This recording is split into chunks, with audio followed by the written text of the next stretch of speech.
Mercredi, c'est la journée nationale de la sclérose en plaques. Elle touche particulièrement les adultes entre 20 et 40 ans. Souvent, se pose la question de poursuivre ou non une activité professionnelle. François Clapeau et Jean-Marie Arnal ont rencontré une infirmière de la polyclinique de Limoges. Elle a choisi de continuer à travailler, mais différemment. Regardez.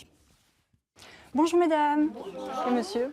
Je vais faire un point par rapport à la rougeole, du coup, pour savoir au niveau de votre carnet de santé si vous avez pu récupérer les informations. Une épidémie de rougeole fait son apparition. Il faut protéger le personnel de la polyclinique et éviter la contamination des patients fragiles.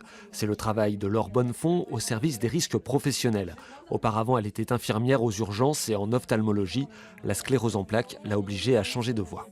Au début, le temps d'accepter le reclassement et du coup qu'on ne sera plus jamais un vrai soignant, du coup, c'est vrai que ça prend un peu de temps et maintenant je trouve que c'est différent, que c'est tout aussi intéressant et tout aussi passionnant. C'est juste différent.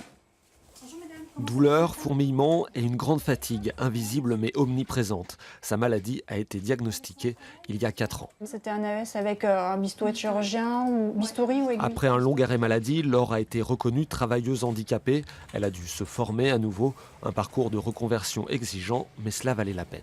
C'est très important de travailler. Ça crée quelque chose qui permet justement de s'entretenir aussi pour soi et d'avoir du contact avec des gens, ce qui est très important. Hein. Ça permet de reprendre confiance en soi et de créer du lien social.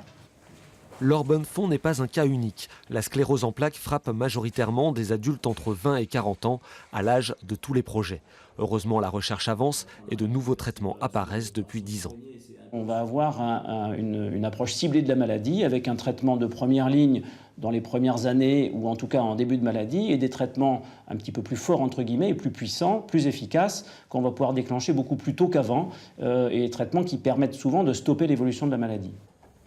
Je pense que c'est important d'être optimiste et d'être combatif par rapport à la maladie, quoi qu'il arrive. Les petits tracas du quotidien, ça nous paraît un peu dérisoire, on remet tout à plat et du coup, oui, effectivement, maintenant, je crois que la vie a plein dedans parce que j'ai pris conscience que du coup, la vie, ça peut être fragile, ça pouvait du coup se compliquer à tout moment. La sclérose en plaques fait encore peur et certains malades hésitent à en parler dans leur milieu professionnel. La maladie a aussi parfois des conséquences encore plus handicapantes. Mais s'il faut toujours faire preuve de courage, il est possible de regarder sereinement vers l'avenir au milieu des autres.